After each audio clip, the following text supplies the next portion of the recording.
Greetings, everybody, and welcome to episode 30 of the Sickcast, aka the Siblings and Cardboard podcast. I'm your host, Donnie, joined by my buddies slash co-hosts, Noah and Thomas.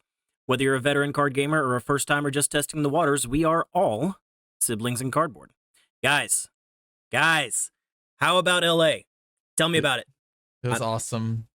I'm so tired, and also kind of having like the post-convention blues if you've ever like done like a week-long Dragon Con or something. Yeah. No con crud. I guess card gamers are healthier, cleaner people than Dragon Conners. But there's less like just open drinking going on everywhere too, I assume. Everyone looked like they were in pretty good health and taking care of themselves and stuff while I was there, so yeah, it was a pro tour. Professionals showed up. Yeah. Oh, tons of professionals. I played so much Flesh and Blood, and now I sit down and try to play like games on Talishar, and I'm just like, man, doing it in paper every day was so much better. I agree. It really is. I actually really agree. My record was that's the way it's supposed to be. My record was very medium. Came through 7-7. I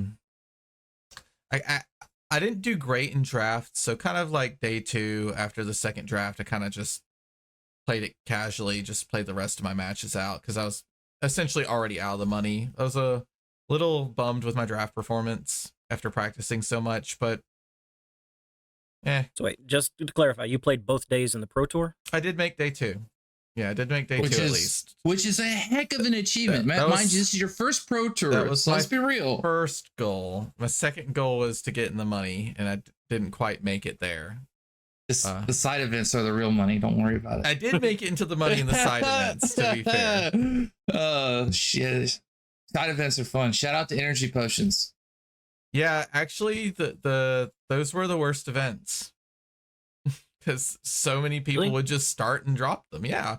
I had way more fun, and I did a sealed plus event that was not attached to an E-pot, and a classic constructed plus event that was not attached to an E-pot, and had a ton of fun in both of those. But I would agree. The one that they're like the biggest draft ever in the history of Flesh and Blood, like half the people dropped from that UPF event, and it kind of ruined the experience, to be honest. It makes me think that they should give out the E-pot at the conclusion of round 1 rather at the beginning of round 1. I know a lot of people will disagree because they just want to pay for their energy potion and move on, but you're kind of ruining the experience for the people who do want to play. Now, and it is supposed to be an experience. Yeah, Classic Constructed Plus and Sealed Plus, not that big of a deal, but the UPF one, it's like you do this draft with 8 people, you're expecting to do 2 groups of 4 within that 8 people of draft, right? Instead, it's just like half the people dropped. Literally, there was like 200 people dropped. Yeah, no, I can assume that people are probably dropping that thing in mass. It took them like 35 minutes to repair everybody. And then you just kind of repaired randomly with mostly just whoever stayed. It wasn't great. It wasn't my favorite. It made me regret dropping. I had to drop the Sealed Plus event because it was running a little long preparing for this giant UPF event, because it just took a while for a judge to come back and fire the next round. And I dropped out 3-0. So if I would have went 4-0, I would have walked away with another 600 tickets, which on Saturday tickets were 15 cents a pop. That was a lot of money. There's a lot of money this side. That was like the only Debbie Downer of the side events, was like the huge drop from like the social experience of Deathmatch Arena. Didn't get to enjoy that. Probably shouldn't have made that one. Sounds like it would have been really cool. They maybe just not put the whatever the specialty card is tied to something like that, and make it, maybe make the winning thing like go to an alpha draft or something, like give them that incentive, because there were some alpha draft qualifiers that I think are, that's a good incentive, right? And you can't drop that because you have to actually win the rounds. So I think most of those happened on Friday, so people going to Pro Tour, you're kind of like not having a chance to do those. They'll definitely. LSS is smart. They'll learn from it. I got a chance to talk to James this weekend. LA was great. I wasn't very enthused about Los Angeles before I went. Once I got there and walked around a while, I really liked walking around. There's food trucks everywhere. I felt perfectly safe being in LA. It's like normal metro stuff. Like there are homeless people and stuff. Like that's all metros. It's like that in Atlanta. Every metro I've been to has people who are going through tough times. So, but the food trucks everywhere, the just enjoyable architecture, like tall buildings and stuff. The city didn't stink or anything. It was nice. The weather was good except for like one day it kind of rained on us. That wasn't great. I was taking a nice casual stroll. Yeah, walking a mile in the rain was not the best, but yeah, with cards too. I checked my backpack when I got there. We were good. Yeah. I made sure I went and no soggy cardboard.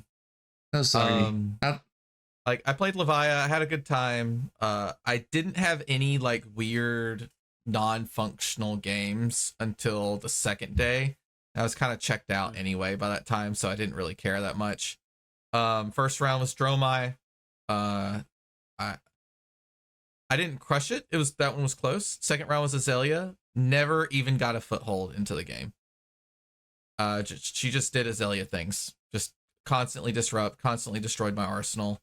Third round was Dromai. I think I punted, but I might have just gotten outplayed by my opponent. Hard to tell. I think I could have won that one if I would have played better. That was probably the loss that maybe sealed me not being in the money. I should have won that game, but I probably misplayed. Then the fourth round was Dromai. Crushed it.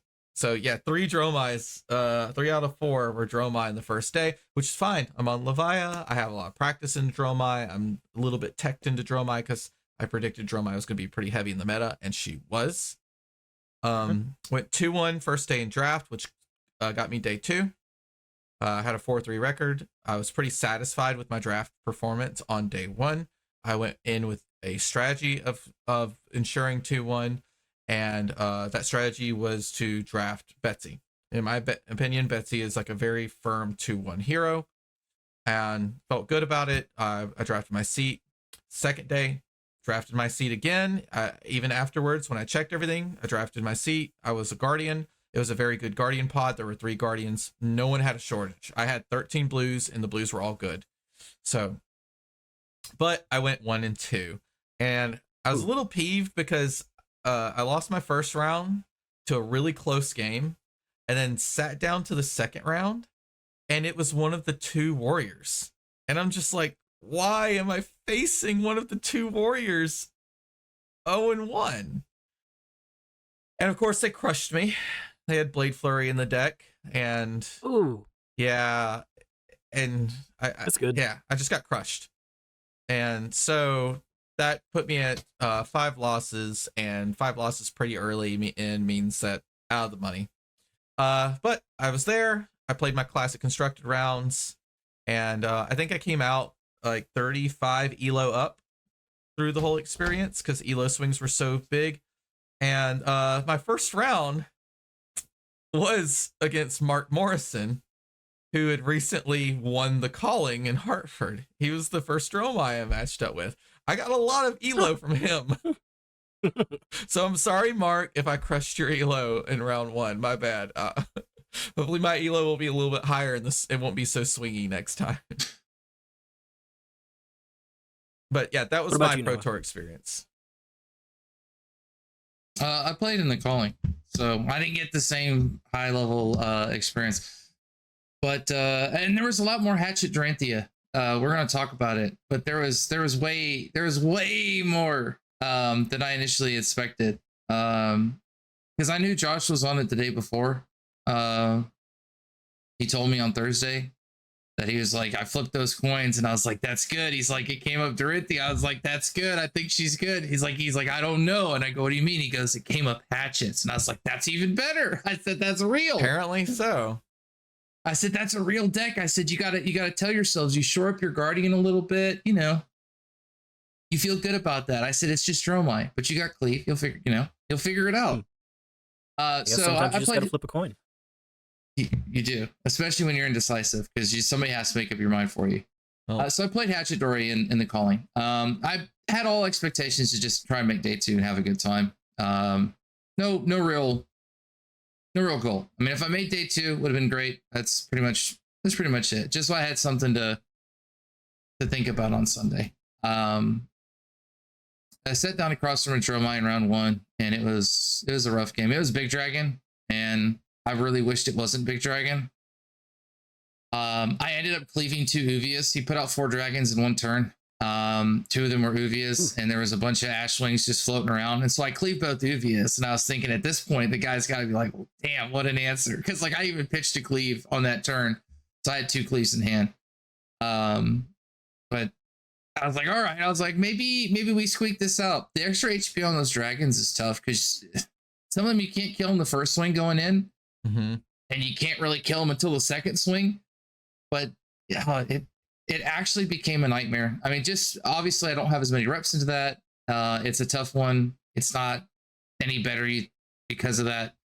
So I ended up losing that and going down 1, which is fine because I mean it really didn't matter. I played against a Katsu and a Dory next, and those were pretty simple games. The Katsu was a little inexperienced. Didn't really put up much pressure. It was a pretty simple game. Just had D-Reacts answers.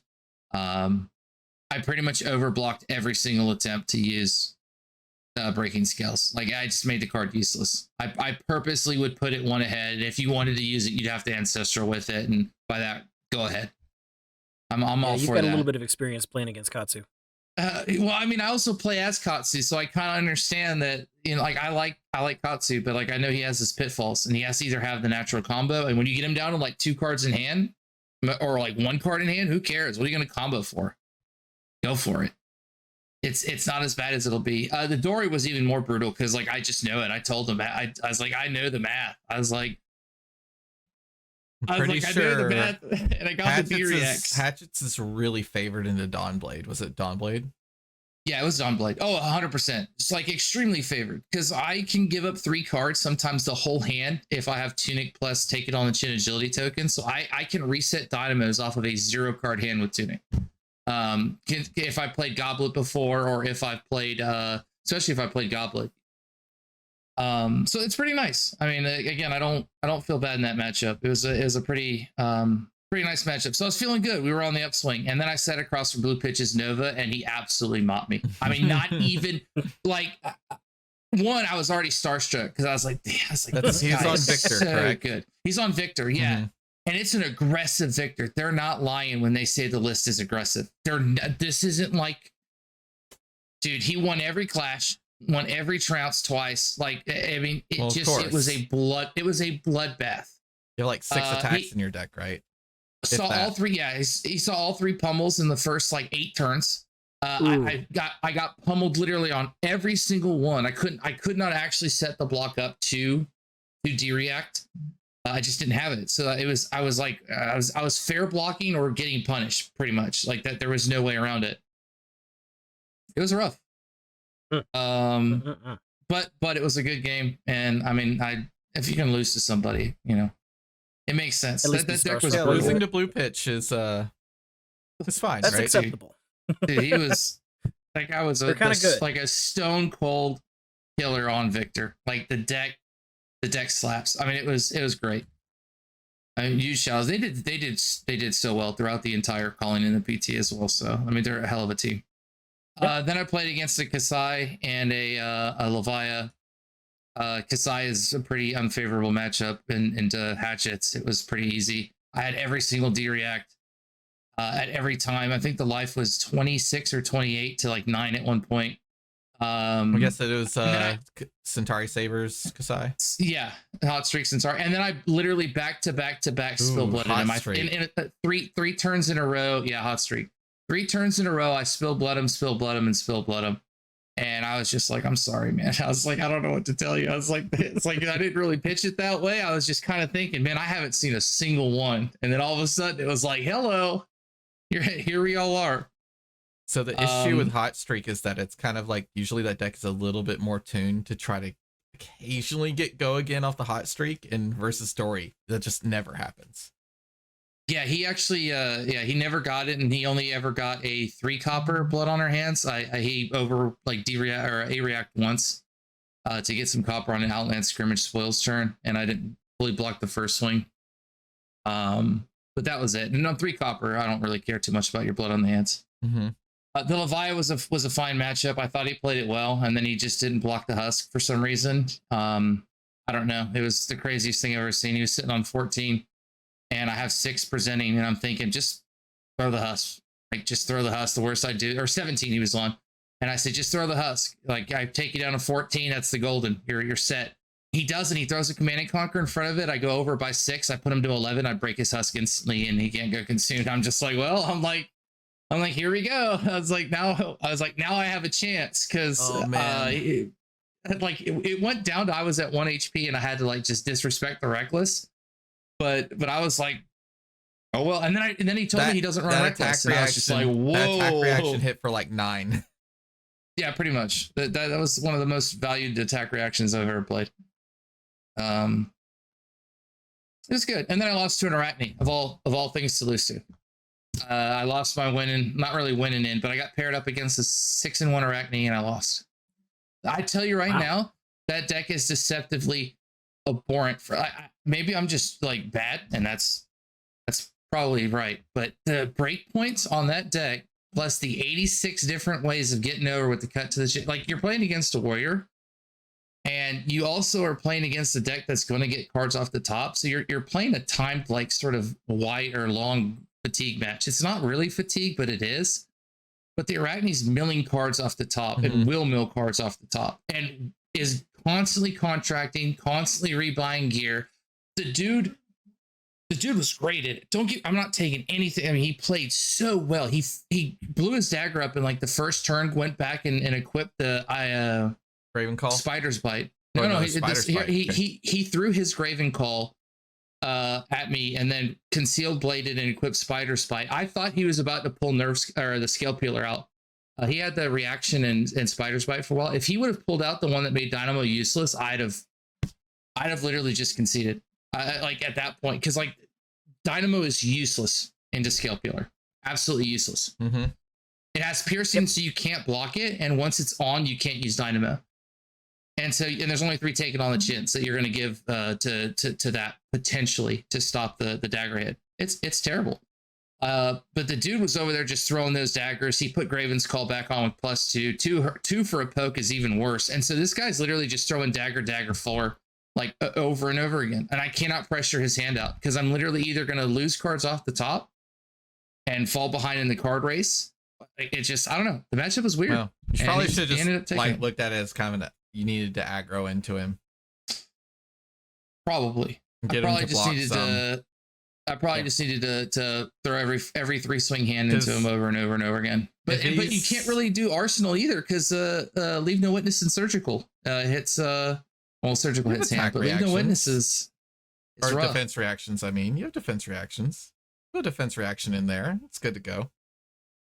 It is. I don't know. Again, it might have just been the deck. The deck was a lot more aggressive than the Arachnes I'm used to playing against. Let's put it that way. Like, really aggressive. He is a tricksy hero. But yeah, I mean, 4-3 in the calling. I couldn't make it to day 2 on 4-3. I played side events. I had a good time. I bought a lot of energy potions. I mean, not really a lot, but I got quite a few. I sold a lot of energy potions. All in all, it was, and I had to speculate on a bunch of cards thanks to that trailer that we're going to talk about and the market minute. So like, I'm so spent. My wallet hurts, man. It physically hurts. Well, these are all sad. You speculated, so of course your bank account will be empty, but you'll have your come up, right? On most of these things, yeah, crazily enough. The market is spicy. All right. As far as my week went, I did not go to PTLA. I stayed home and watched everything on the couch and just wrote about it. I got my article written Monday morning. It's submitted, so it should be coming out this Friday. Fabric.gg for anybody listening. Just check out the coverage reviews. Other than that, let's see. I did manage to continue with my resolution to play more games. I have been consistently getting 1 or 2 games in on Talishar just about every day. I mean, I've missed 1 or 2, but I'm doing a whole lot better about trying to get more games in. It's kind of a pain to try to cram it in with everything else. All day Saturday, I spent working on a video project that I had to do for my English composition class, and it's actually I want to show it to you after we're done recording, Thomas, because it's based off of discourse communities, and the discourse community that I have been basing my projects on all month has been the League of Leviah. So I want to show you the video because I had to do a promo video. I had to do a promo video for the League of Leviah. I think it came out pretty good. As a matter of fact, I sent it to Mansant, but he hasn't responded that he's watched it yet. But he gave me permission to use his assets and everything, so he's aware of it. I want to get that feedback. Dude, I want to know. I want to know what he thinks of what I really made. busy. Had to maybe I know. the busiest person in ProTour LA that's not an official LSS employee. Yeah, I mean, and he killed it on the coverage. The stream, the quality was fantastic. There was one hiccup right there in the finals. Yeah, that was the only hiccup that I saw all week. I saw when it happened. He had to crawl up on the table and fix things. Yeah, I mean, it was that quick. guy's a legend. And the cams are great. Shout out to Mansant and Savage Feats. Great job. Absolutely. Great job all weekend. You actually probably saw a lot more of the Pro Tour than either of us did. Yeah. I mean, I saw some really cool stuff. Where were you guys for the finals? We'll get to the finals, but where were you guys for the finals? I think I was playing in one of the ePod events, probably the last one. So it was the Sealed Plus event. And I was peeking because you could see in the distance, you could see the finals going on. So I was peeking, but I was in the building when the thing happened. So yeah. Oh, online on the stream, 4,000 people. I think it might have been up to 4,300 at one point, but at least 4,000 people lost their damn minds when that happened. We'll get to it because I got emotions. I got emotions about that. Dude. What we got on the market, Noah? Man, what isn't on the market? That's a great question. Okay, so we're gonna jump right in. We're gonna avoid, obviously everybody saw the trailer. It's not real hard to read some of those new cards. Minus I would say the new assassin. And see exactly what you're supposed to do. I mean, some of the cards are out there floating around. So if it has tiger in its name and it makes a tiger, chances are it probably went up. Okay. Yeah. We're not going to cover all those because there's a ton of them. Just think about it. Think about all the cards. Tiger Eye Reflex. It comes from the ambush slot from around the table. Yellow. Yeah, it went up a little bit. Roar the Tiger. It all went up. Same thing with if it makes a spectral shield. Does it do anything with a spectral shield, or is it called fractal replications? Because apparently it's an illusionist card, and anytime illusionists come out. So if it says the word illusionist and it's an aura, like your haze bendings and your passing, it all went up. Just assume that if it makes a spectral shield and it's illusionist, it went up. Because I promise you, it did. Okay.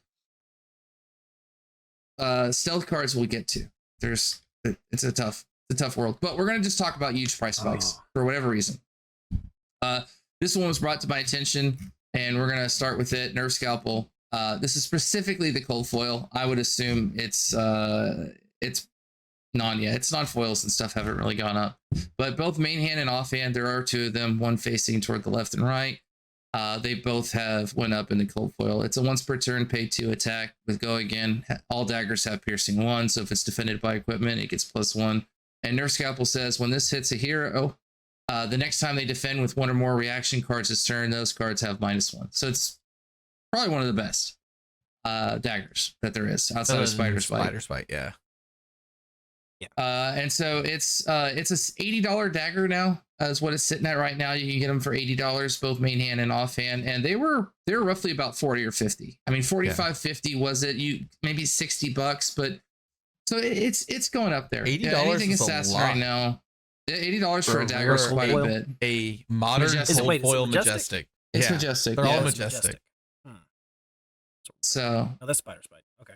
very big increase with that. Not as big as this next one. But this one does have Tiger in it. But it's the only one we're going to talk about. Tiger Stripe Shuko. I plays it, right? But that's not why it's going up. Tiger Stripe Shuko is an Ninja Equipment Arms that came out of Uprising. 2 block on it with Blade Break, meaning once you block with it once, it's gone. The second attack action card with 2 or less base power you play each turn has +1, and damage that would be dealt by this can't be prevented. Obviously, it's because of the Tigers that are coming out. It makes it really easy to get 2 attacks under the base power and give it the plus. Rainbow foils were, and I know this 100%. Hold up. Sorry, I don't mean to cut you off, but there's another very, very important part to that card that you neglected to mention just now. Oh, the damage can't be prevented. Right. So all those spectral that shields. annihilates spectral shields. And that is true. It annihilates angels. And if you have a consistent way to proc it, and you can get +1 point of value every turn for like 6 or 7 turns, that honestly, which the piece you of will equipment be is kind of crazy. Yeah, you will be able to do that. That is correct. Thank you for pointing that out, and that is probably another reason why it's on everybody's radar. So it was $30, about $29-30 for the rainbow foils, 100% and guarantee that's what it was. We could even go back to Valentine's Day. I bet you could have bought your sweetheart one for even cheaper. It's $63 now, so they've doubled. Man, rainbow foils, they doubled. Yeah, it's good. It's the card needed some love. It was kind of there. Really strong piece, right? Just never really used to it consistently. I mean, just it's a 5 card. Yeah. Fi is not in the meta right now. Not yet. Cold foils are about $80, $83, which is pretty good. Yeah, I mean, that's pretty good for a cold foil legendary. If Zen has play, it'll go up a little bit for sure. The next card we're going to talk about is a warrior related card, since 2 Hatchet Dories made it into the top 8 of PTLA, which we'll get to. Spill Blood has gone through the roof. It should not be to anybody's surprise that everybody and their mother now would probably like to play Hatchet Dorinthia, since Kasai doesn't seem like the right time, So it's like, well, I like Kasai, but it's not Kasai time, so I guess we'll play Dory with 2 hatchets, right? Okay, but Kasai just won the calling, so how does that make sense? I think I said this previously, like, I don't understand the choice of Kasai, because the 3rd swing is so much value. I just feel like Dory does it better. The argument is Blood on Her Hands is really, really good. Yes, it is.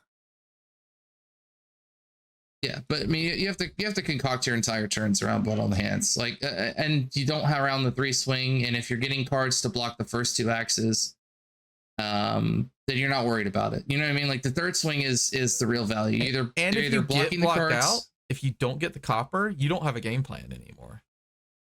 Raise an army, but that's not really that good of a game plan either. I don't know. I'm sure Kasai is still fine. I just assume Spill Blood. Well, I mean, I know Spill Blood went up because people want to sit on Dory. I mean, like, Dory Hatchets is real. So it is. Or I guess it should say it was. $3. $3 was a fair price for it about 12 days ago. Normals are sitting at about $8. And I believe the foils, if I'm not mistaken, the foils start getting crazy.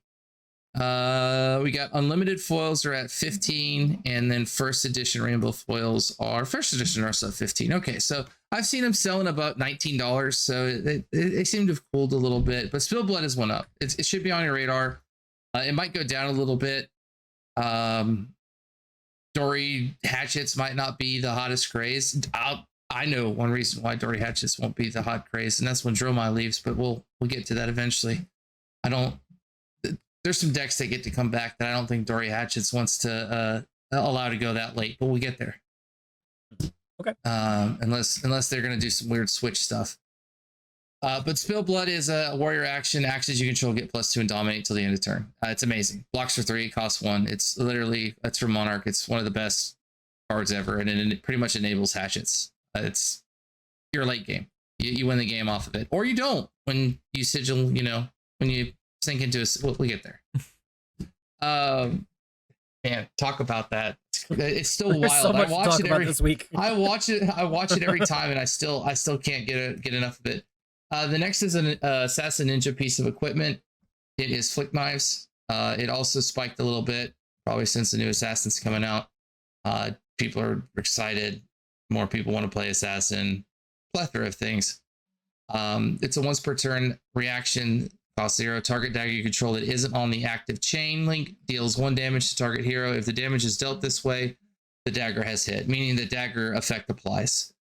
So whatever dagger they flick gets its application, and they do stack. It destroys the dagger, meaning they won't have it anymore. Blocks for 1, has blade break. So this card was about $20 usually, rainbow foil.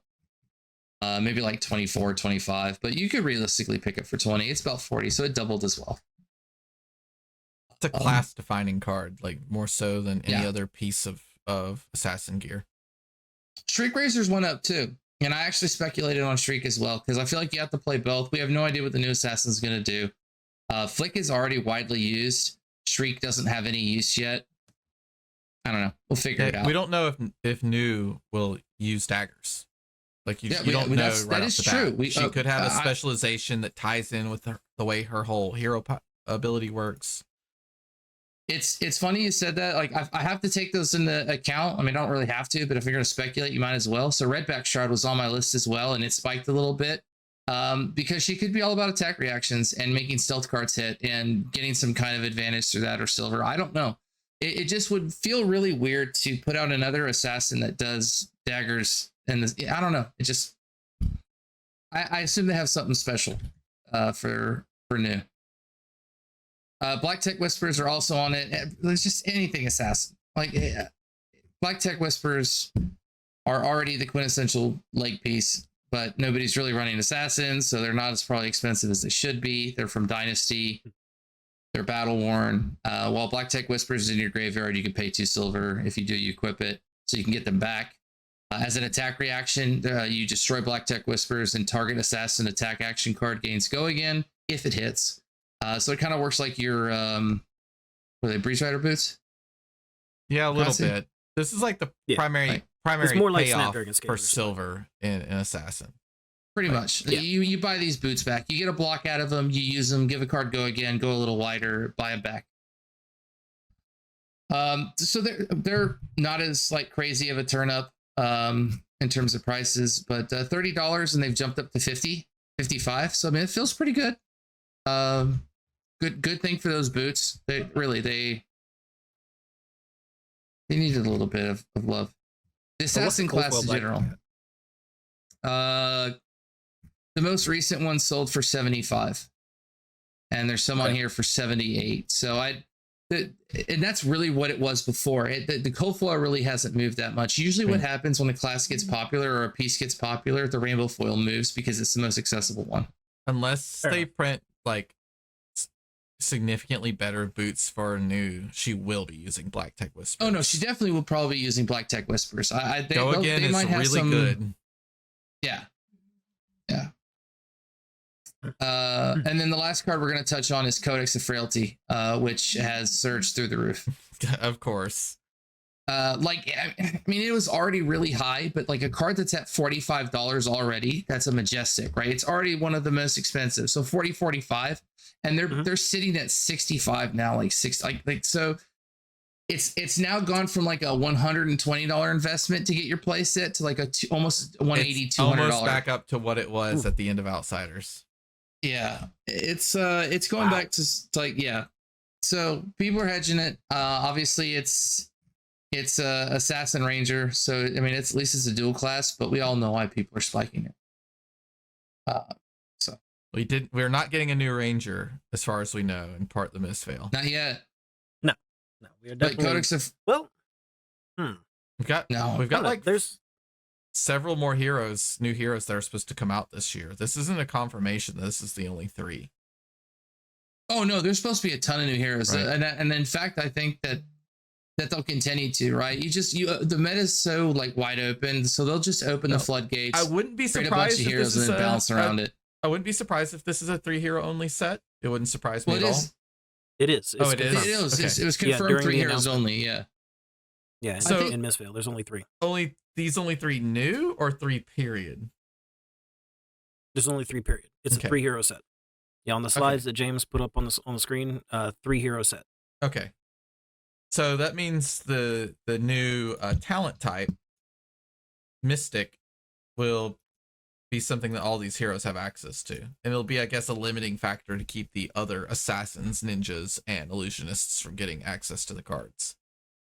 Yeah. That's my We'll see. that's my guess. Like, I feel like there's going to be some generics that obviously have some mix, but the core mechanic of these Mystic heroes and probably with their chi or the sort of blue energy that we're spending is going to come from these Mystic related cards. Yeah. I would assume that there has to be some correlation so that you wouldn't just play the entire old assassin or For the vice versa. listeners, let's talk about like what they are. So we've been talking about New, NUU, this whole time. Her adult hero is called New Alluring Desire. And your attacks with stealth get, when this chain link resolves, banish all action cards defending this. Instant. 3 blue things. Supposedly chi, right? Chi. Look at the top card of an chi. opposing hero's deck. If it's blue, you may banish it. Until the end of the turn, you may play blue cards from the hero's banished zone without paying their pitch cost. Specifically, their red pitch cost as well. That's something to point out too.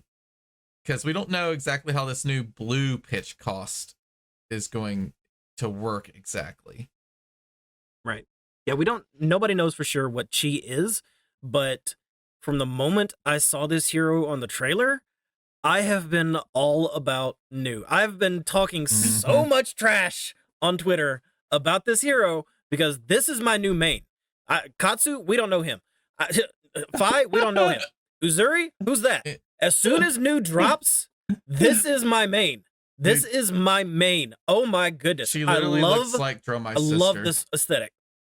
Really though, but can't even get this when out. I first saw her art, I'm like, how did Dromai get there? Okay, I've got a lot of excitement for this hero, but I'm going to try to keep it a little bit bottled up. What's going to happen with stealth? We gotta see the stealth cards. That's my first thing. That's my first thought with this hero is what is going to happen with stealth? What is coming? Because right now the stealth cards would not support this hero. The stealth cards that we have right now would not support this hero. Other than there's no reason to block them. Other than Infiltrate and the Blood Rot one. Infect. Yeah. Other than those two, there's who cares no about the reason rest to of the stealth block cards? them. And if you don't have a payoff like Azuri, then Isolate doesn't do anything either. Mm-hmm. That makes me think there could be some attack reactions, but I don't really think they want to make Isolate desirable in another deck because they've been leaning away heavily from the Dominate mechanic. Yeah. So I actually have no idea where this is going. I just know that like it is going to be interesting playing New into like Guardian because when they block, their cards get banished and Guardian has all those blues. Yeah. And you get, oh my goodness, can you imagine? You get Macho like Grande Terra for Sunder, free. like Terra no, Sunder it's and not Macho Grande for it's free. 3 blue chi. Yeah, Okay, but you. well, Sorry, let's talk about chi. It's What gonna are be your Ash? theories on chi? I feel like it's gonna have to be something like Ash, It's going to be something like Ash. Or- That was my Chi. first thought. or it's That was my first thought. It's temporary Ash that you only get that turn, and you have to like hit or play an attack, and it generates chi as part of its thing. Okay, there's been a lot of theories going around online, and the one that I like the most, the one that I agree with the most, both of you guys played Magic. Do you remember the Snowland mechanic with Yes. snow Yeah. mana? Yeah. That's the theory that I like the most to compare it to with Chi. Like the Mystic cards are going to pitch for normal resources, but because they say Mystic, it's going to count for the Chi. But we already have examples of Mystic cards that don't have a different top left. Right. We did get a card called Big Blue Sky that is pitches for 3, costs 0, Mystic defense reaction. D reacts are back. Woo! This gets +1 for each blue card you've pitched this turn. This seems awful That's weird. It seems really so bad. Weird. Like, you have to pitch 2 blues to get this up to a 4. I'm a little confused on this one. It seems really bad, but maybe there's something I don't understand yet. And then Wide Blue Yonder is the attack reaction. That is the opposing effect. That same thing. Pitches for 3, 0 cost. Target attack gets +1 for each blue card you've pitched this turn. This could be better. I don't know how you're going to manage to pitch like 2 or 3 blue cards. Where are you all those resources going into? I'm pretty sure it's just for a +1, right? Because it's 0 block 3 or block 2. It's a 0 block 2. Okay, so it's not even block 3. No, it's not. We'll have to see. Apparently, there's going to be some stuff to pitch into. Like, are we going to see more cards like Fire Breathing? Like, so okay. I mean, I could get behind some different stuff, but yeah, I don't know where Chi is going to come from, but I cannot wait to watch a new Terras and then Macho Grande El Guardian. That's just going to be. You're going to see it. So funny. I promise you. I promise you will see it. Dude, you will see me do it. Pay 3, attack for 11, dominate. They discard 2 cards when it hits. Heck yeah. That's going to be so funny. Okay. Oh, my girl. Our next hero is Enigma, Ledger of Ancestry. Your first Spectral Shield attack each turn costs 1 less to activate. Once per turn, pay 3 chi, 3 blue things. Create a Spectral Shield token with a +1 attack counter on it. This hero seems insane. That hero power is... If getting the blue little chi things is easy, that hero power feels bonkers. Absolutely bonkers. The weapon, the Iris and the Reality Refractor. I've been watching several different market reports, and we didn't touch on those this week, but those are also going bananas because people are thinking that that's what Enigma is going to be doing, is turning these, well, obviously she's going to be making spectral shields into these weapons, but those are the only ones that we know do that so far. So the Iris of the Reality, I mean, it's strictly a promo card that's going, because it's a token. But Iris of Reality costs 3 to swing with an illusionist aura you control. Yeah. And it puts it at 4 power, so it'll be 5 power. So this is a 2 cost 5 that you have if you have one of these juiced up spectral shields floating. That's 2 cost 2 for 5 go again. That's really good. Really, really good, especially if you can build the deck where you have something to do with that leftover resource from pitching your blue. Doesn't Iris cost 3? The first spectral shield attack each turn costs 1 less to activate. Oh, yeah, man, that's actually, never mind. That's pretty right. good. So you could do something like Miraging Metamorph afterwards for 7. So yeah, that's literally a 2-card 12.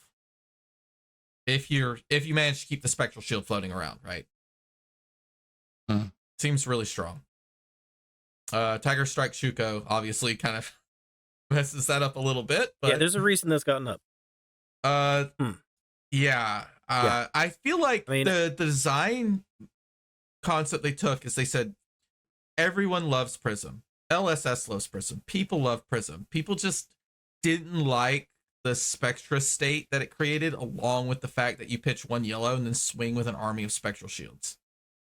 So they kind of like separated those 2 heroes out, right? Where New Prism kind of plays more into the Heralds and Angels and the expensive auras, and then Enigma is going to be the attack with loads of spectral shields every turn. Because I feel like there'll be some other way that they get discounts, or you just have a ton of blue pitch, because this seems to be blue pitch the set. Yeah, this is going to be the blue pitch type blue of pitch the set. That seems right. Yeah. All right. I don't know. Maybe we need to try to get an illusionist expert on the pod at some point. Anybody listening, if you have a suggestion on who that should be, put it in the comments, and I'll see if I can't reach out to somebody. There's quite a few. I've got a few ideas, but I'd like to hear some suggestions, Our last new hero is Zen, Tamer of Purpose. Once per turn instant, pitch 3 blue things. Create a crouching tiger in your hand. Search your deck for a card with combo. Banish it, then shuffle. You may play it this turn. This seems also quite strong. It's like Katsu, but you don't have to hit first. You just have to pitch a lot of resources into it. We'll see how expensive these resources are to get, but already you could probably already think of some really strong Crouching Tiger combos just based off this. It creates a Crouching Tiger in your hand, which can be used for any number of purposes, including Crouching Tiger combos, but it's just an extra card in hand. You could technically Artivore it, right? Yeah. I don't. It's got me thinking whether like the hero powers don't feel busted enough to be like you gain it at different phases of the fight type of thing, where it's like a once per game kind of thing that you like work up towards, because maybe like they get more powerful as you're getting weaker in a sense, with like armor and stuff. I don't know, but once per game just doesn't feel good enough. But any other way feels too much. You know what I mean? Like unless it's you can only get one cheat per turn, so it's every third turn. But then you're on like the cyclical fashion where you already know that that's going to be a power turn. This is going to be a tough one. I'm trying to figure out how they, how it's going to speak to the rest of maybe they all just start at lower lives and they're just like, here we go. And by the way, just deal with it. Zen says once per turn instant. That means if your opponent has a weak turn, you could do it during his turn too. Yeah. To like set up and have it set up even already more of a deterministic turn. Because it doesn't say you can play the combo card at the end of next turn, and then you can play it until you can play it this turn. So you can't play it during your opponent's turn. Right, but you get the Crouching Tiger. Yeah, you lose the card you banish. Yeah, you lose the card you banish, but you get a Crouching Tiger. Well, we don't know if you lose the card you banish yet. There could be more things going on about playing out of banish or something. Most likely not. That's more of a shadow thing.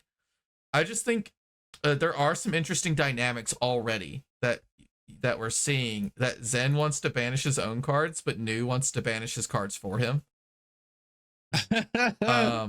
So this draft is looking really interesting. Like really interesting because there's dynamics between the heroes. That's something that's actually kind of missing from heavy hitters. There's not a lot of dynamics between the heroes except for the interaction of attack reactions with overpower. That was our primary dynamic, right? Speaking of heavy hitters, I am a little nervous for this set because heavy hitters was such a bomb for the CC metagame and such a really good draft format. I know James said that this is peak TCG design and the set he's most proud of and everything. But up until heavy hitters, we had a streak of heroes that were basically do-nothing heroes on release until KO and the rest of the heavy hitters came out. I'm concerned and worried that are these heroes going to have that same impact when they come out? When do you consider the downward, like, do you consider Outsiders heroes to have like okay impact or no? Yeah. Sure. They didn't when they first came out. No, Azalea was always kind of doing her thing. Azuri has never been terrible. And yeah, Azuri was meta relevant when Lexi was, dominant, but other than that, not really. I mean, the meta share for the newer heroes has been bad since basically Dynasty, and that was all the Fab 2.0 thing, and we've been recovering from that for a while. And now that the more powerful heroes are gone, maybe it'll be a little bit better, but I don't want to see, I'm in love with Nu, but I want her to be good on release. I don't want to have to figure out what's going on with her, and then, 3 sets later, she gets more support and she's actually playable. Her hero power is not busted on immediately the concept of looking at her. It just isn't. So it is going to be, that might make it the most. It is going to be very determined on what cards they print for her, and then it seems like she's going to be very matchup dependent, right? Right. But what do you guys think? Are the Miss Vale heroes, now that we've looked at all of them, are they going to have the same kind of meta impact when they come out as the heavy hitters heroes did? Are they going to be that strong? Just seems insane. Like, yeah, just straight up. She's got 40 health. She makes spectral tokens on demand. Seems good. This is a 3-hero set. Like so there's no young, old. There's no people coming back. So heavy hitters had a little bit of a mix of some older heroes, coming back, and then sort of some redesign and some newer heroes. And I feel like Dusk Till Dawn technically would have hit its mark if they weren't so scared of creating the next chain and the next prism and like ruining the whole, So I feel like by design, those had to be bad heroes or undertuned because they had to start from a really low baseline and then creep them up. I don't agree. They couldn't have started them up here. I do. I look at some of the cards. Look at like Ram Raider and some of the cards in Dusk Till Dawn. They are hilariously terrible. Like most of the cards, they're so underrated. I think they'll have. How do you print a card that's a common, like Dread Screamer? 2 cost, 6, go again if you banish a 6 off of a 3 banish. And then you print a card like Ram Raider that's a 2 cost 6. It gets go again if you banish a 6 from hand. Like these are not the same effects. These are one of these is again, a 3 card 6 go again versus a 2 or a 1.5 card 6 go again. Like it might have just been playing it too safe. I mean, I think heavy hitters had some great examples of powerful cards, and I think we're going to see no shortage of it. I think the game has finally come into its own. I feel like that they're okay with banning. Obviously, they're okay with banning cards because Crown of Seeds and Berserk went away. We'll touch on that. So I feel like we're in a different sort of a way of kind of doing this whole thing. They're going to bring in a lot of heroes. They're going to do a lot of balancing, and they're going to make everybody okay. Not everybody can technically be playable, and so new might get the short end of the stick. But there's no way of knowing that until the cards come out. Why set yourself up to be? I'm sure the hero is going to have its strong points. All heroes do have some kind of a triangular fashion, right? Like Kasai is going to be a bad matchup because Kasai doesn't have really any blue cards in her deck. She has like blue Edge Runner, Blade Runner. Yeah, I mean that's like it. The matchup will be determined at deck building, probably is the best way to put it.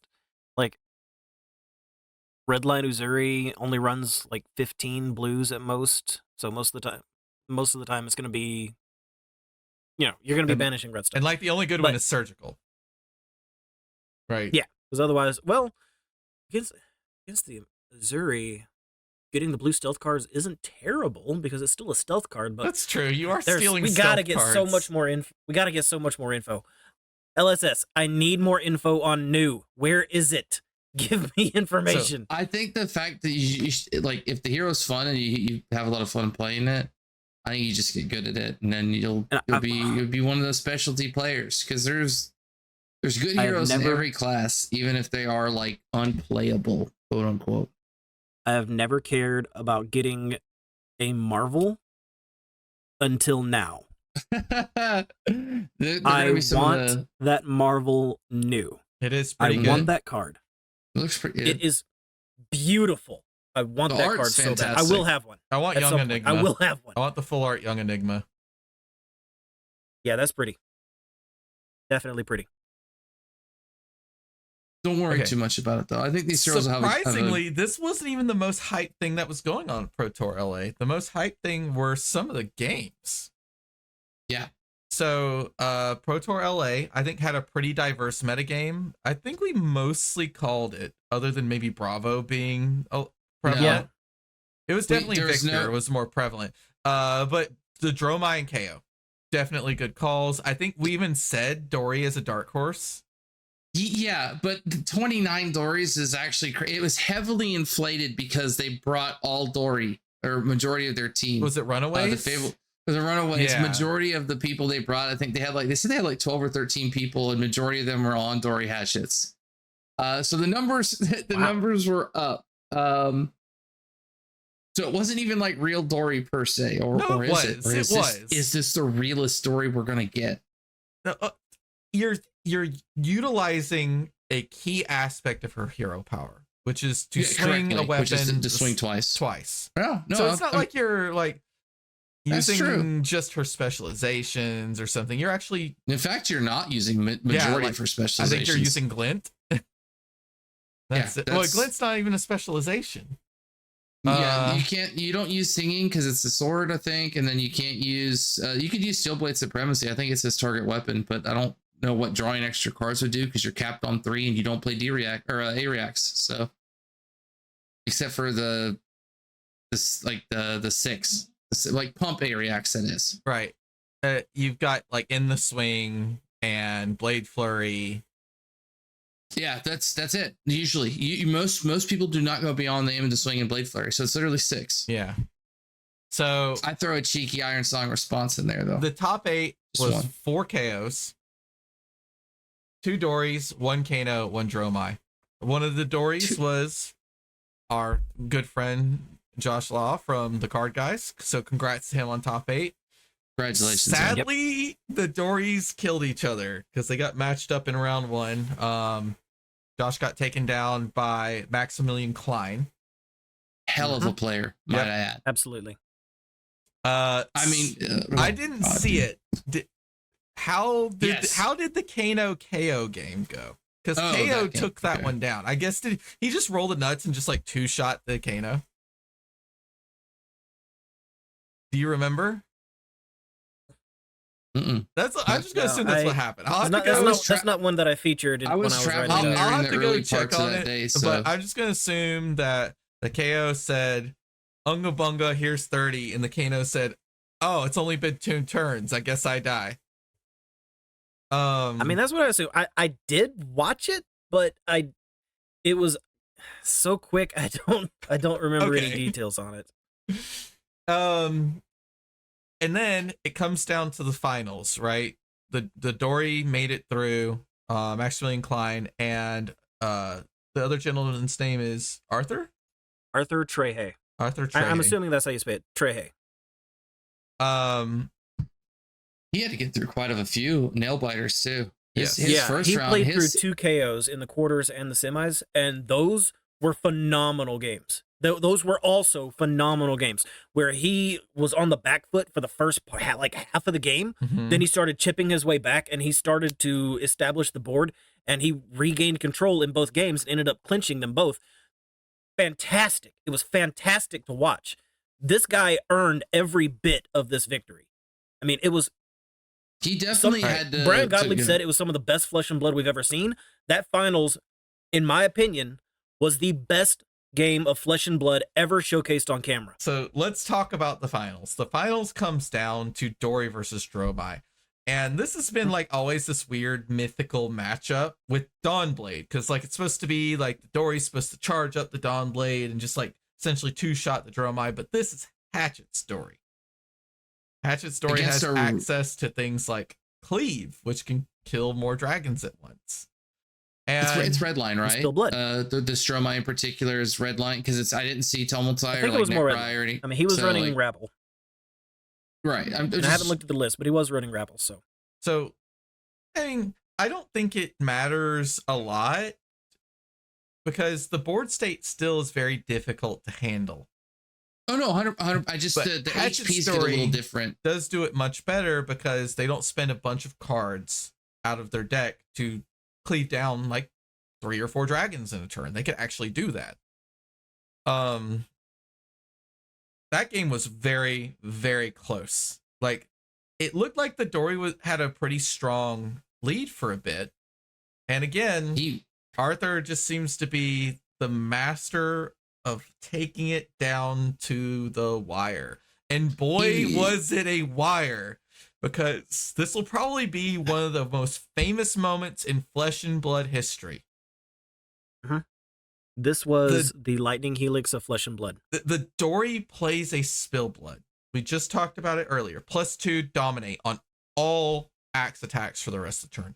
Swings the first axe for 4 dominate. The Dromai is at 1 health.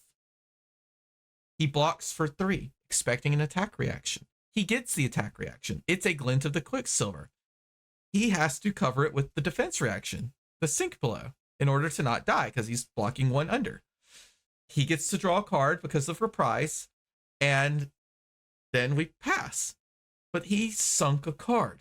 And what are we thinking? We're thinking that he's at 1. The next hatchet's going to come in for 5.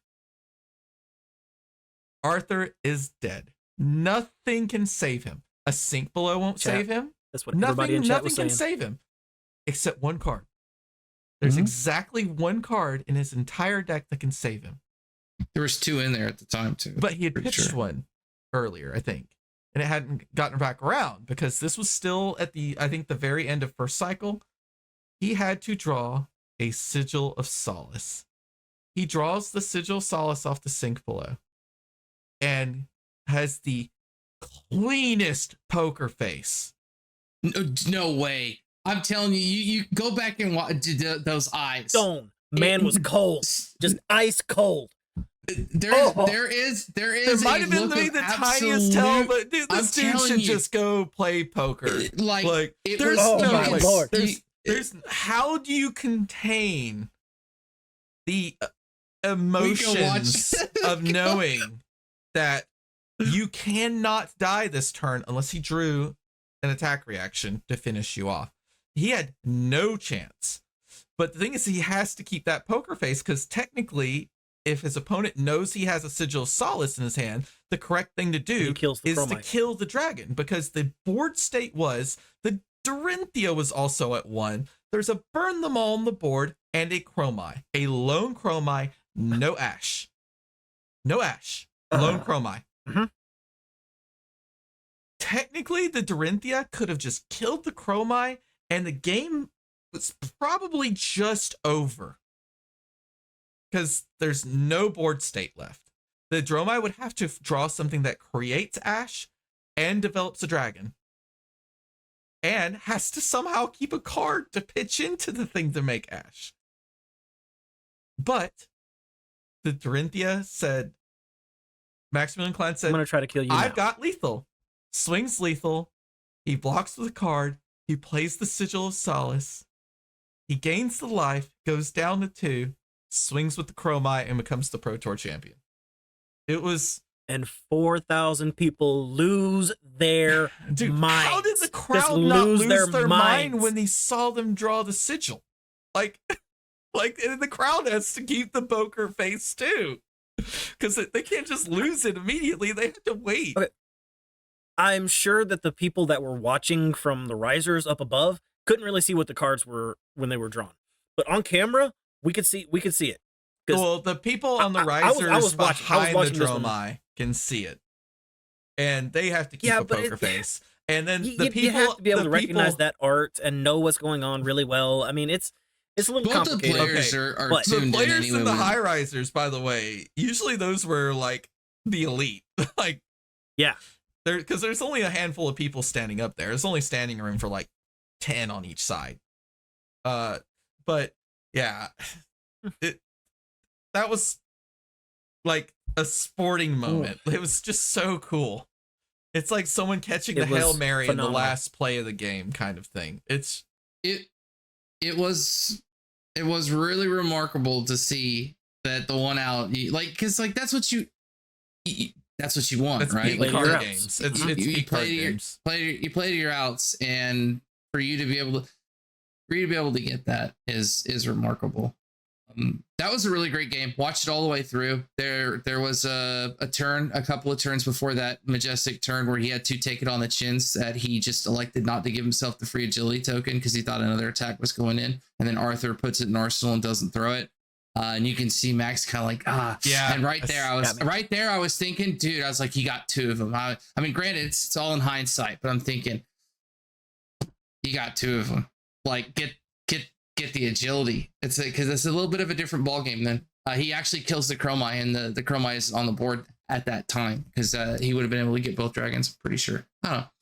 Either way, you can't play him. You can't play him for making the swing. There's no way you're going to count Sink into Sigil. So it is what it is. There's no faulting Maximilian Klein for the game that he played. No. He lost the game. Played it so but it was so clean. The game was a pleasure to watch. It really was. And I kind of was building him up in my article a little bit. I'm not going to lie, because This is the second Pro Tour that Maximilian Klein has top eighted back to back. He was top 8 at Pro Tour Baltimore, and he's top 8 at PTLA. I mean, I'm looking for him in Amsterdam because I expect to be writing his name again. How many times is he going to have to top 8 this level of an event before we start comparing him to Kai Bud from Magic? Like, is Maximilian Klein Flesh and Blood's German juggernaut? Maybe. And by the way, speaking of Europe, like, Europe like showed out. Yeah, there was only one American that even made it top 8, and that was Josh. So yep, and he got knocked out in round 1. Someone showed the conversion rates for like nationality to top 8, and it was so funny looking at United States. The conversion rate was like 0.5%. It was just there's one only person. one. Of course, it's a Pro Tour based in the United States, so a majority of the attendees are going to be Are coming from the United States. Yeah. It just makes us look like buffoons. 0.5 conversion rate. No, it is what it is. The European scene's really talented, and you got to think if you pay that travel cost to come and play, you're going to be playing at the top of your game. You're going to be very prepared. Yeah, you have to make the most. I mean, more so than not. Yeah, absolutely. Because you're going there to win. Yeah, if you're a European player coming out to Pro Tour LA, you're probably paying double or more travel costs to get here. Yeah, every game that he played, including versus the KO, was just so much fun to watch. It was so great to watch Hatchet Dory get played at such a very high level, and I thought his deck techs were great. Warmongers and Amnesia. I mean, I think it's great. She would have doubled her LL points if she won, wouldn't she? She's just like evergreen. She could do well, but she never quite clutches out any of the big events. Story? Yeah. But Dromai is basically gone. Right. Basically gone. 4 points away. Funny enough, they dropped PQs to only give 3 points this season since they converted them all to classic. That's okay. She'll get 2. But it's just like we might see her finish the first weekend at 999, which would be really funny. Not a chance. Not a chance. I'm just waiting for it to happen. There's no way. 999. She's gonna get 3, and then she's gonna terrorize the second weekend too, and then she'll finally go. No, we've got two other opportunities for her to go as well. We've got Battle Hard in Atlanta, and then we've got calling. I'm gonna butcher this. Fouquet. Colin Fouquet as well, that are classic constructed before the first weekend. Oh yeah, she could go on those. So she could go on either one of those and not be available for PQs. That's absolutely true. Which means everybody get ready. Tekla Vosson's a real deck and absolutely would be abhorrent for Hatchets to play against. Tekla Vossen was already a real deck that already still gets absolutely dumpstered by Kano. Don't worry about Kano. You gotta disrespect one deck. Sure. But I'm saying the Dromai's gone, and Hatchet Dory's now gonna get the popularity. These grindy decks, dude, Tekla would eat. If you gave Tekla enough time to do that, where's your pressure in Hatchets? You'd be running this overly aggressive list, and then you'd cede to the Guardians the reason why you're playing it. So sure, go for it. I don't know. You keep your life total really high. He flips Singularity, doesn't kill you with it. I don't know. Fun fact, Tekla Vossen had the highest conversion rate of any hero at the Pro Tour to day 2. The one of Tekla Vossen converted to day 2. For 100% conversion to day 2.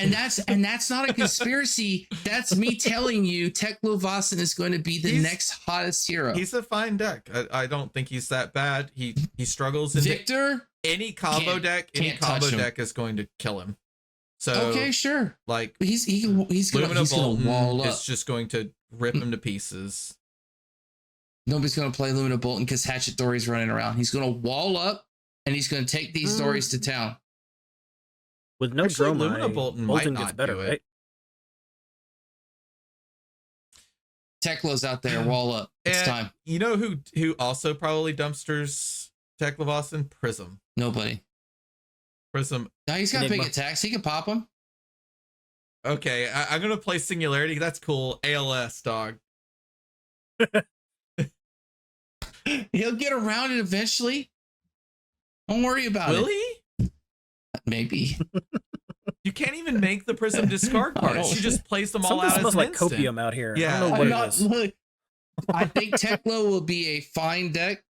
I'm going to be slowly absorbing as many of his cards as I can because it is about to be playing a deck that has a 0% win chance into 2 decks. There's somebody. There's just like there's a league for all these other heroes. There's a whole league dedicated to just making Tekla decks, and they're all out there right now saying, "Just you wait, world." Do you know what weapon you use when you use Arcane Lantern as Tekla Vossen? Are you running Arcane Lantern as Tekla Vossen? If you want some AB to start the game with instead of having to play it out of your deck, the answer is nothing. You just play an Arcane Lantern.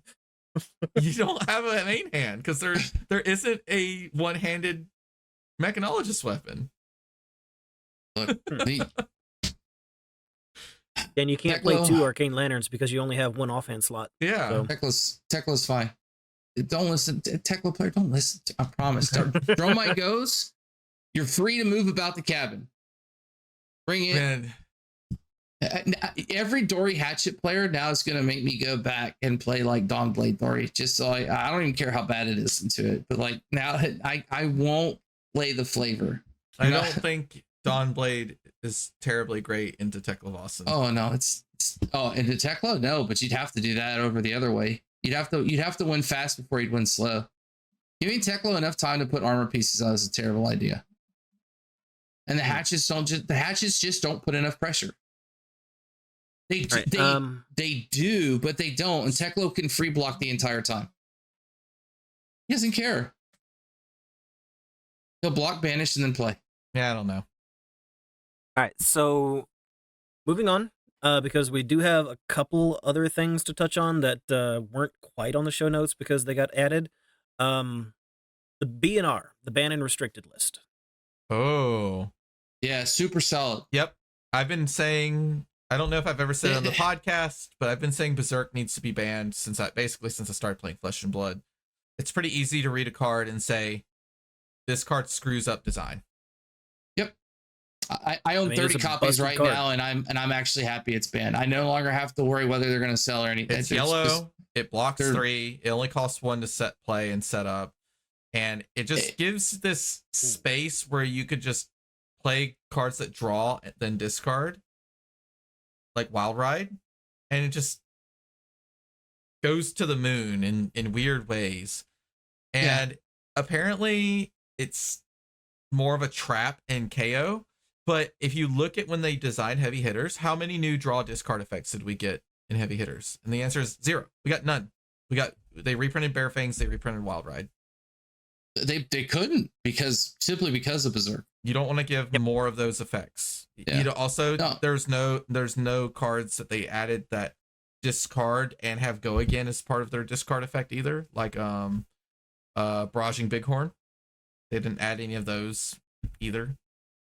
So like your only real Berserk cards that they added, I guess, is the wind-ups. Technically, you get the card back when you throw the wind-up, which is only even good doing it with Rhinar, because it's like you just keep chucking cards and intimidating. I'm glad it's gone. The other ban was Crown of Seeds. I'm glad that card is gone too. I mean, if he was still in front of me, I'd hug him right now. No, that card, it's for the same thing. Let's put it this playable. way. Oh, I agree. Neither of these cards we're seeing play. Crown of Seeds, obviously, because there's no legal Earth Heroes. But there was one guy at our locals that had tried Berserk one time. Maybe there was a couple others in the past, like right after Heavy Hitters came out. But didn't Rhinar... Berserk has not been seeing play because it was consistent aggro version is just better. There's a Berserk Rhinar that was doing well in the calling, right? That was the whole. That's what everybody's joking is the whole point. They're like, oh, so now that Berserk Rhinar one Rhinar does okay, ban. Yeah. No, it's totally screw the that design guy space. in particular. I'm assuming that this ban was planned well before ProTour. Oh yeah, they're just not going to ban a playable card right before ProTour. They wanted to see probably if anybody used it, and People talk about on Twitter all this time about like variants, right? Pulling variants out of the game. Berserk's a variants card. Why would you want a card like that in your card game? I mean, it's a strictly like, oh, if I'm getting lucky off the top, I'm gonna just wide you out. It's when the variance goes away that the card just takes off. Yeah, and it just a card like Berserk can't be good because if it gets good, it just the whole game breaks down. Yeah, so simply same way Crown of Seeds is a value generating machine, and now that we're seeing what a true value meta looks like, because it's what I'm going to keep dubbing this meta right now, it's all about value. Otherwise Hatchadori wouldn't be in second place. It's just a pure value deck. And so since that's the case, Crown of Seeds has to go, because value Flesh and Blood would be ruined with a card like Crown of Seeds. It'd be ruined. It'd be it was ruined, and it would be ruined. It just makes pitch stacking it's way too effective. It's free. It's not free. Get no knowledge of it. No, it costs one. You build your deck around having other things to pitch to, like Rampart and Oasis for Spite and stuff. And that deck is free. So there is a building tax to it, but it's a number of points of value that you get, along with being able to pitch stack over and over and over again in a hidden way as well. So your opponent has no idea what cards are left in your deck because you've just sent so many cards to the bottom face down. Yeah, I'm glad the card's gone. It was pretty miserable to play against for almost every hero in the Ultimate meta except for like Dash. Yeah, I was gonna say you actually didn't mind that card. You didn't actually mind playing against Ultimate's Dash. Yeah, I mean, I was on Dory and it was miserable. I mean, it was a miserable matchup. I understand most matchups are going to be like polarized ones like that, but that was miserable. And two great bans. Seriously, Berserk needed to go. Now you can make some good cards. And it was even good, and it was even good in Briar because we got Math Briar right at the end. Yep. Yeah. So and look what it value, right? It was just a value engine. Fatigue Briar outvalued because of the embodiment and the way it could block and gain life and poke. That's why and cover breakpoints with Crown of Seeds. Welcome to why we have to ban cards. No, it's good bans. Yeah, I agree. Any other show notes that you? The only other thing that maybe want to touch on is, are you guys planning a trip to Japan this year? Oh, dude, I don't think so. It's too expensive. If I wouldn't feel like a bull in a china shop every 2 feet I turn in Japan, like if I like got real serious, right, slim down a little bit, and then sure, you'd catch me there. I'm not opposed to it, but I'm a little That's bucket list for me. Worlds is in Osaka, Japan this year. I feel like people saw that coming, but it's still awesome when it was announced. But that's like dream vacation, literal bucket list activity. I don't know when or if I'll ever get. I don't remember the date. October, I think. I'd have to look it up, but plenty of time to set aside some funds.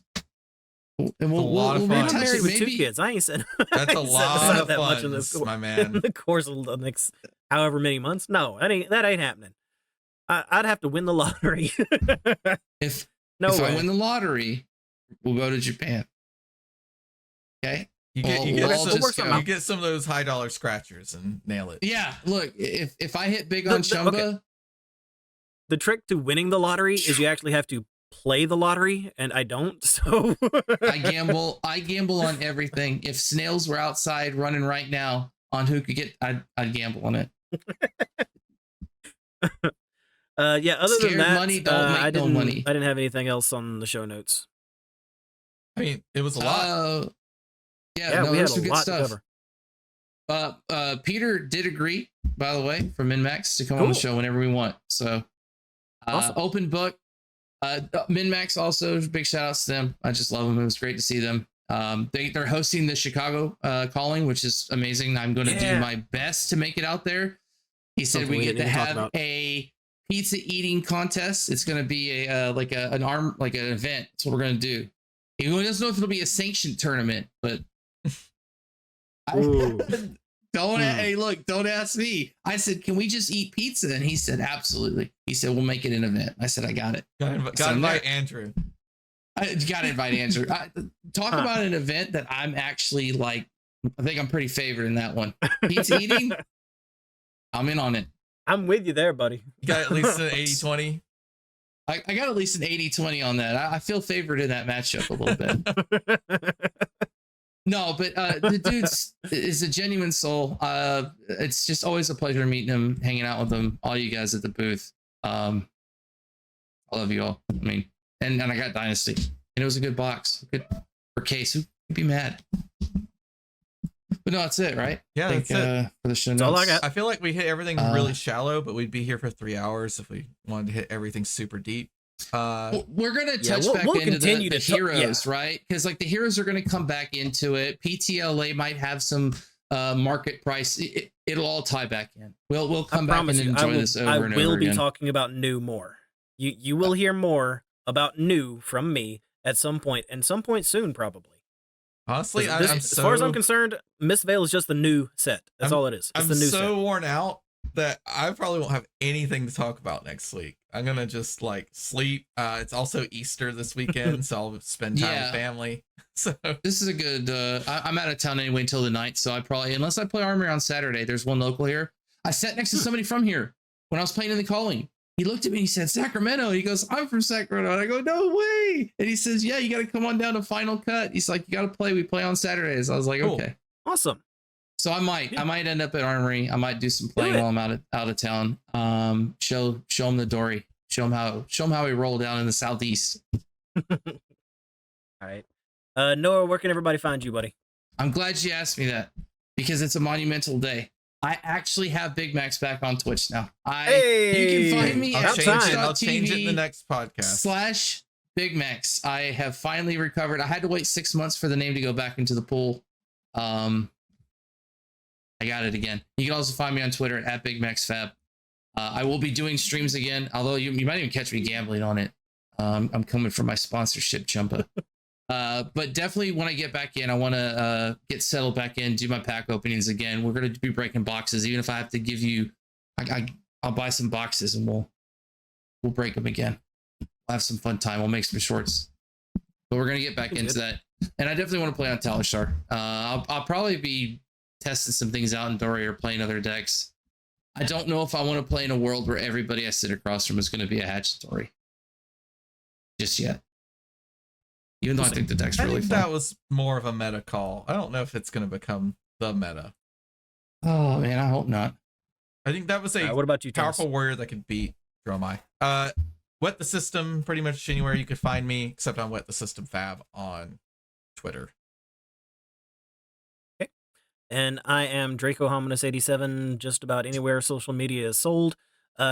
You can find me as Donnie K on fabric.gg, where I write several different article series, mostly UPF brews and the coverage review series right now. And the next coverage review is on PTLA. That'll be coming out this Friday. But other than that, thanks for joining us, everybody. We hope you enjoyed catching up with us this week. And if you did, subscribe or follow, depending on where you found us. Until next time, take care of yourself and remember, we are all siblings in cardboard.